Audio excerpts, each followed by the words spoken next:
Let me tell you something most people won't. The world doesn't care about your peace. It feeds off your reaction. The more emotional you are, the easier you are to control. The more you care what people think, the more they own you. And as Buddha once said, you will not be punished for your anger, you will be punished by your anger. That one truth alone explains why most people suffer, not because of what happens, but because of how they respond. But what if you could walk through betrayal, manipulation, and judgment and feel absolutely nothing? What if no one could shake your peace, not even life itself? Today, we're diving into 10 brutal yet liberating Buddhist principles that will make your mind untouchable. These aren't soft, sugar-coated ideas. These are hard truths, and they'll set you free. 1. People use you until you stop letting them. It's a hard truth, but one you need to hear. People will continue to take advantage of your kindness for as long as you allow it. The more you give without setting boundaries, the more others begin to expect, and eventually they stop appreciating it.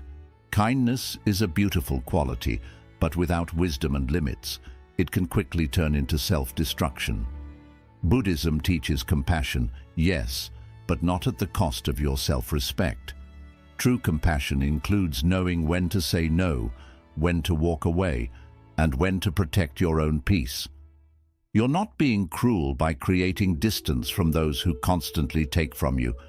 You're simply choosing to honor your own energy. When you continue to give while others continue to take, you slowly begin to lose yourself. Your kindness becomes a burden, not a blessing. And here's the painful part. People will rarely stop using you out of guilt. They will only stop when you stop allowing it. So, draw the line. Create space. Respect yourself enough to recognize when someone is only around for what you can do for them. You are not here to be everyone's emotional dumping ground or personal problem solver. You are here to grow, to heal, and to protect the light within you. Remember, protecting your energy is not selfish, it's sacred, and no one else is going to do it for you. 2. Your emotions are being used against you. Most people don't realize this, but your emotions are one of the easiest ways for others to control you. The moment someone knows what triggers you, what makes you angry, insecure, jealous, or desperate, they can push those buttons anytime they want. And once they can control your emotional state, they can control your behavior, your decisions, and even your peace. Buddhism teaches us not to suppress emotions, but to observe them without attachment. When you react blindly, you're handing your power over to whoever triggered you. Think about it. How many times have you said or done something you later regretted, simply because someone got under your skin? That's not power. That's emotional slavery. The world is full of manipulation, from social media to toxic relationships to environments designed to provoke strong emotional responses. Why? Because emotional people are easier to control. Fear, anger, jealousy, and desperation can cloud your judgment and lead you down a path that isn't even yours. To stay mentally unaffected, you must become emotionally intelligent. You must train yourself to pause before reacting, to sit with your feelings instead of being ruled by them. You can feel anger without lashing out. You can feel fear without running. That's the strength Buddhism builds. Calm in chaos. Awareness in emotion. Remember this, the more emotionally reactive you are, the more easily you can be controlled. But when you master your emotions, no one can use them against you. You become unshakable, and that is true mental freedom. 3rd, kindness without power is self-destruction. Kindness is one of the most respected virtues in Buddhism, but kindness without strength becomes a weapon used against you. The world doesn't always reward those who are nice. In fact, it often tests them. If you're constantly kind to others while allowing them to walk all over you, you're not being spiritual, you're being silently destroyed. Buddhism teaches balance. Compassion must be paired with wisdom.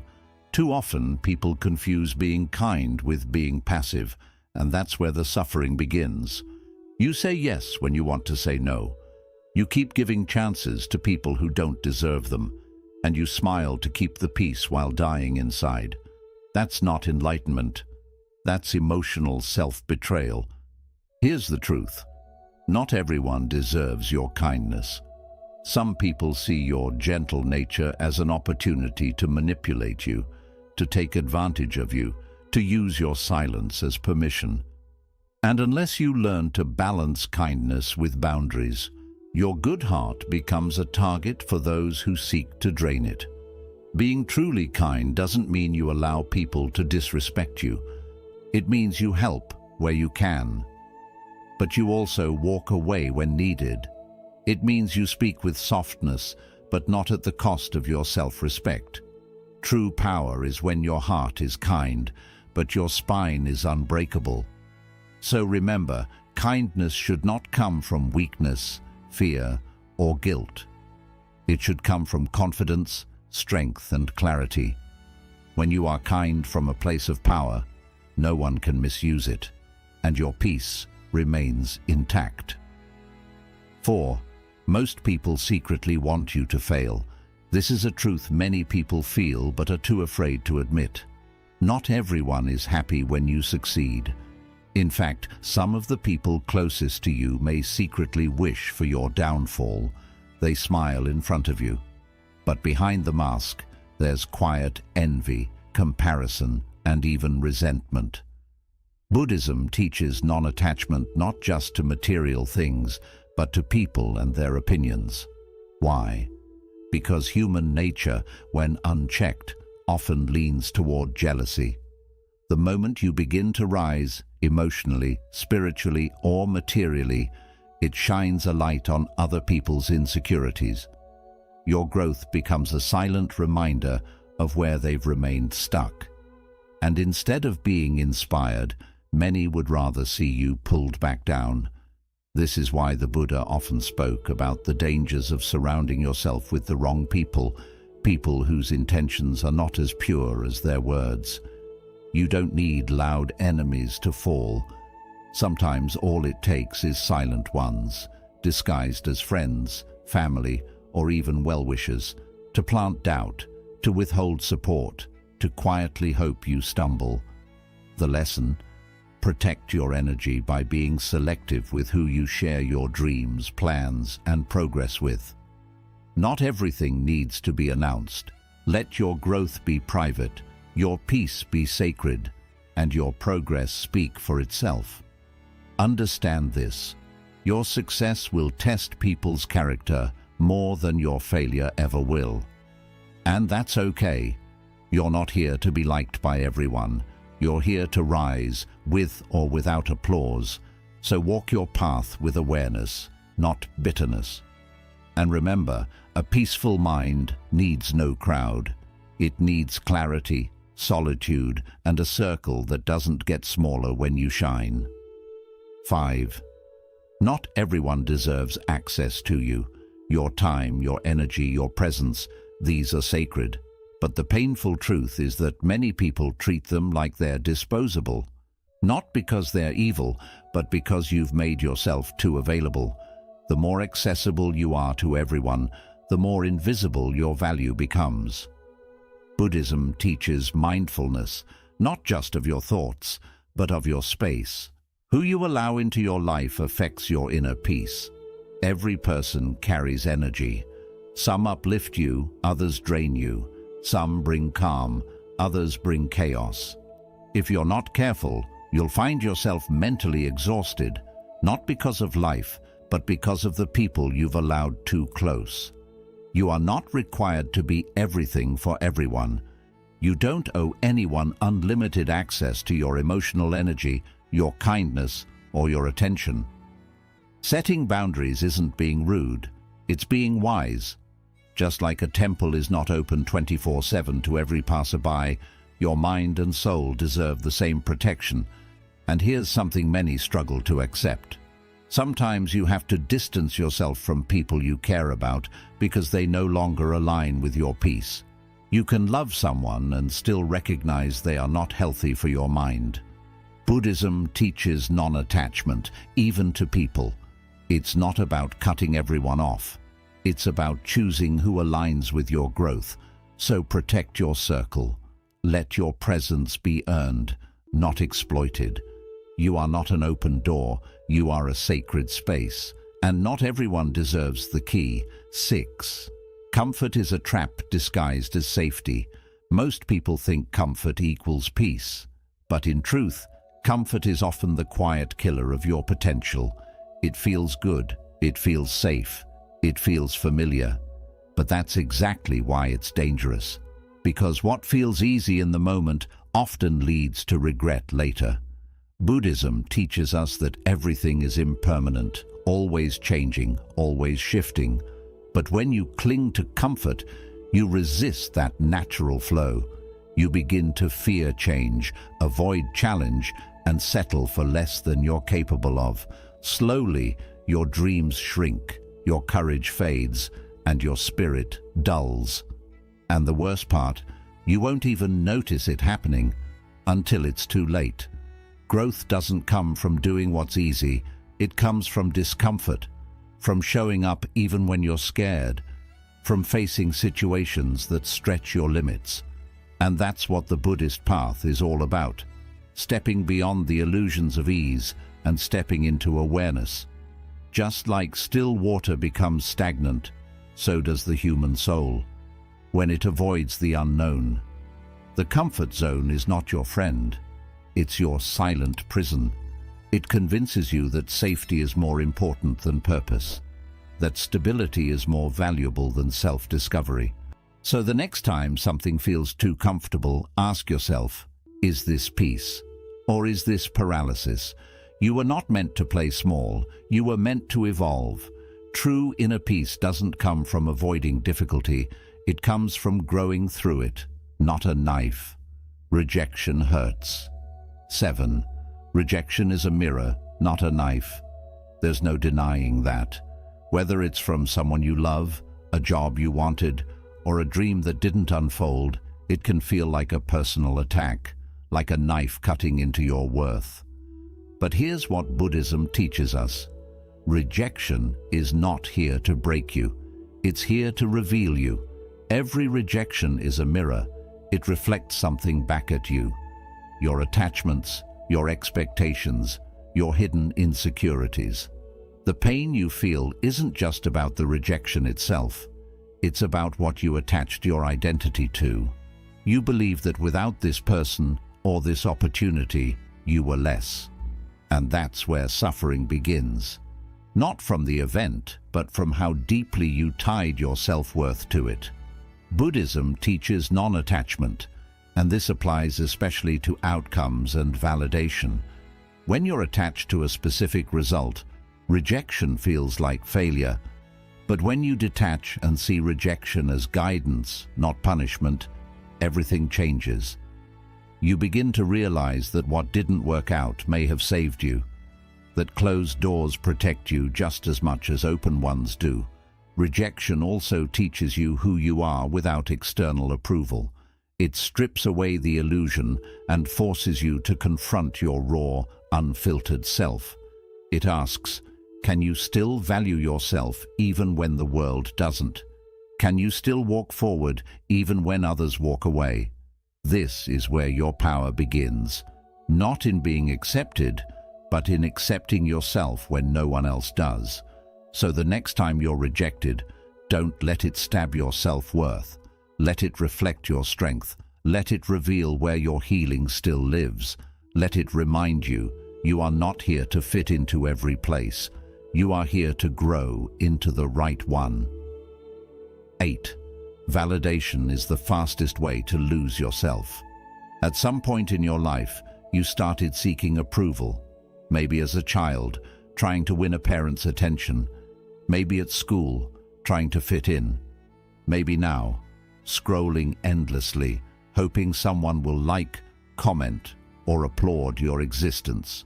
It starts small, harmless even, but it grows silently, and before you know it, your self-worth isn't coming from within anymore. It's coming from outside sources that you can't control. That's the danger. You begin to trade your authenticity for applause. You wear masks to be accepted.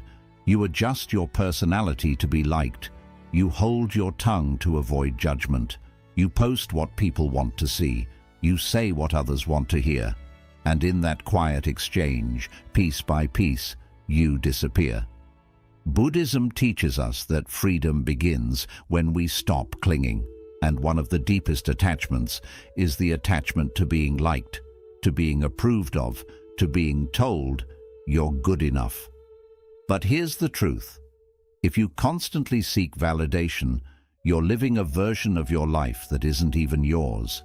You're building your identity on shifting ground, other people's moods, opinions, biases, and insecurities. And that foundation, it will collapse.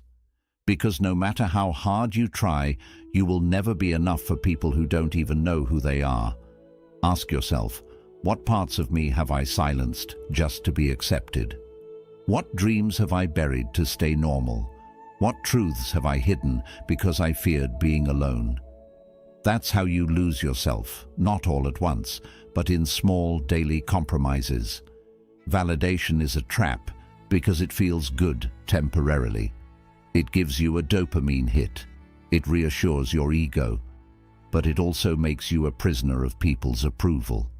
And the day they take it away, which they always do, you're left empty, anxious, and unsure of who you even are without their applause. Buddhism teaches us to walk the middle path, a life of balance and awareness. It doesn't say we shouldn't appreciate praise, but it warns us not to become dependent on it. Because the person who stands in their truth without needing to be understood is free. The day you stop chasing validation is the day you begin to heal. You begin to speak your truth, even if your voice shakes. You begin to live your purpose, even if no one supports you. You begin to dress, think, speak, and exist in alignment with your soul, not society. And that right there is where peace begins. You don't need to prove anything to anyone, not your worth, not your intelligence, not your goodness, not your success. You are not here to be universally liked. You are here to be deeply, unapologetically, fully yourself. The moment you stop needing their approval, you reclaim your power. And the world, it might resist you at first, but eventually it will respect you. Because people may like you for your performance, but they'll remember you for your authenticity. 9. Silence makes you dangerous. In a world addicted to noise, silence is rebellion. Look around. Everyone is rushing to speak, to argue, to prove a point, to post their thoughts, to be loud enough to be noticed. But the more people speak, the more they reveal their insecurities, their desperation, and their lack of control.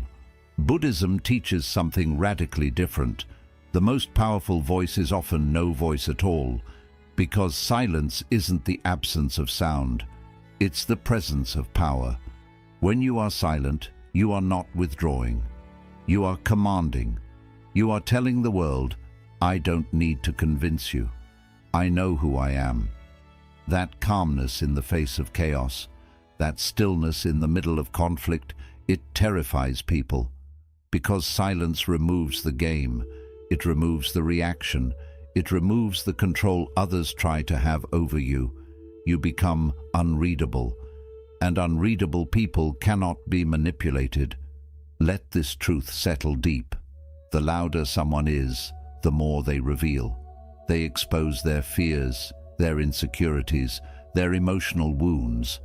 But the one who stays quiet, they remain in control. They reveal nothing, and in that nothing, they possess everything. That's why silence is feared, because it forces people to deal with themselves, with their guilt, with their intentions, with the discomfort of not being able to predict or provoke you. Buddhism teaches us to respond, not react, and sometimes the best response is no response at all. Not because you're weak, but because you've elevated beyond the level of the conversation. You don't argue with fools. You don't correct every lie. You don't chase down every misunderstanding. Why? Because peace is more valuable than proving a point. When you practice silence, you protect your energy, your mind, and your spirit. You no longer waste time explaining yourself to people who never cared to understand you. You don't drain yourself defending your actions to those who've already made up their minds. You stop performing for a world that's not even paying attention. And what happens next? You begin to observe more. You begin to understand human nature more deeply. You start hearing what's not being said. You see people's motives. You recognize manipulation. You sense dishonesty without a word being spoken. Why? Because silence sharpens intuition. You move differently. You no longer react to petty drama, shallow opinions, or emotional bait. Your presence becomes rare. Your energy becomes untouchable. And your silence, it speaks volumes. It says, I don't need your validation. I am not here to argue. I choose peace over pride. I am listening. I am watching. And I see more than you think. People will begin to wonder, why aren't you reacting? Why aren't you defending yourself? Why does nothing shake you anymore? And the answer is simple. You've mastered the art of detachment. You've learned to protect your inner peace. And you've realized that not every battle deserves your sword. Because sometimes the most powerful thing you can say is nothing at all. So stop speaking to be understood. Stop reacting to be respected. Start choosing silence as your weapon. And watch how the world changes its tone when you no longer play their game. That's not silence from weakness. That's silence from mastery. 10. Detached like nothing is yours. If there's one truth Buddhism teaches with unwavering clarity, it is this. Clinging is the root of all suffering, yet we cling to everything. People, money, titles, identities, dreams, relationships, routines. As if they are permanent fixtures in a world that is always changing. But nothing is truly yours. Not your success, not your possessions, not even the people you love. Everything you hold today can disappear tomorrow, and often it does. This isn't meant to be depressing, it's meant to set you free, because when you truly understand that nothing belongs to you, you stop fighting so hard to keep what was never yours to begin with. You stop breaking down every time life takes a turn. You stop begging for things to stay, and you start flowing with what is. That is detachment. And it's not cold, it's not careless, it's not giving up. Detachment is choosing peace over possession. It's loving without owning. It's working without obsessing. It's living without fearing what might leave. Imagine holding sand in your hand. If you grip it too tightly, it spills through your fingers. But if you hold it gently, it rests peacefully in your palm.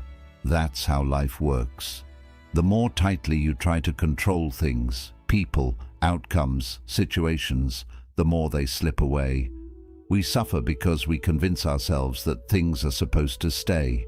But the truth, everything in this life is borrowed.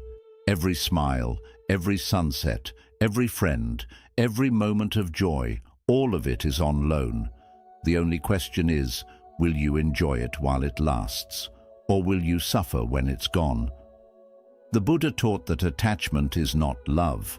In fact, true love is found in freedom. When you love someone but insist they stay or change or meet your needs, that isn't love. That's fear pretending to be love. True love says, I care about you, but you are free. I won't trap you in my expectations. And this doesn't just go for people, it also applies to your goals. You can give your all for your dreams, but don't hold on too tightly. Because when life chooses a different direction, holding on to what you wanted only brings pain. You have to be like water, ready to bend, to move, to believe. Here's a truth many people avoid. The more tightly you grip something, the more it hurts when life says it's time to release it. And life will say so. People will leave. Plans will fail. Things will break down. And it's not against you. It's just how life works. That's why detachment is the deepest form of spiritual strength. Not because you stop loving, but because you stop hurting from the loss. You've already accepted that everything is temporary. So what does it mean to live with detachment? It means you can love someone deeply and still let them go when it's time. It means you can enjoy money without being afraid of losing it. It means you can feel proud of what you've done, but still feel complete without it. It means you live in this world fully, beautifully, and with passion, without letting it take control of you. And that's the key. When you stop holding on, you stop being controlled. You're no longer a prisoner to what walks away. You stop breaking down from change. You stop falling apart over things beyond your control. You become calm, strong, and steady. Not because nothing touches you, but because you no longer try to hold what was never truly yours. And in that freedom, you finally breathe. You see life with fresh eyes, not as something to own or fight, but as something to live moment by moment, without holding on, without fear, without struggle. Because now you understand, everything that comes is here to teach you, and everything that goes is here to set you free. So let go, as if nothing belongs to you, because in truth, it doesn't. But in that space, you'll discover everything. 11. Heal quietly. Not everyone should see your pain. In a world that shares everything, there's something special about staying silent in your struggle. People often tell you to speak up, to share, to be open. And while being honest has its value, there's also deep wisdom in staying private. Buddhism teaches that healing is a personal path, a slow, quiet journey of the soul. Not everyone needs to know what you're facing. Truth is, most people don't really care. And sadly, some will use your pain against you by judging, gossiping, or quietly enjoying your downfall. Here's a tough truth. Some people don't listen to help. They listen just to feel better about their own lives. When you share your pain with the wrong people, you give them a version of your story they might twist, mock, or use. You give them emotional access to places they don't deserve, and by doing so, you slow down your own healing. Not because something is wrong with you, but because the space around you isn't safe. That's why Buddhism teaches retreat, self-reflection, and being alone. When you sit with yourself, without noise, without acting, without needing to be seen, you start to hear your true self. You begin to understand your pain, not through pity, but through awareness. You don't need the world to notice your scars to prove you've grown. Some of your strongest changes will happen in silence, without attention, without anyone knowing, and without being fully understood. You heal in silence, not because you're hiding your pain, but because you're guarding it like a wound that needs gentle time to close. Your feelings need a peaceful space to rest. Not everyone should have a front row seat to your healing. And here's the shift. When you finally rise, quietly, calmly, completely, you won't need to explain how you got there. Your peace will speak on its own. Your energy will feel different. Your presence will shift. The people who once saw you broken will sense something they can't describe. But they'll know you're no longer the same. So don't rush to prove your healing. Don't overshare just to be understood. Don't offer your pain to those who haven't earned your trust.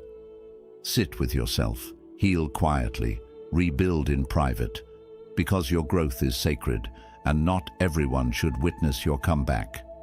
You don't need to shout to be strong. You don't need revenge to succeed. And you don't need approval to know your worth. Just live by these 10 truths, and you'll move through life untouched, unshaken, and at peace. If this video brought you clarity, like, comment, and subscribe for more raw inner wisdom. And let me know in the comments which truth spoke to you the most today. Until next time, stay calm, stay sharp, and stay untouchable.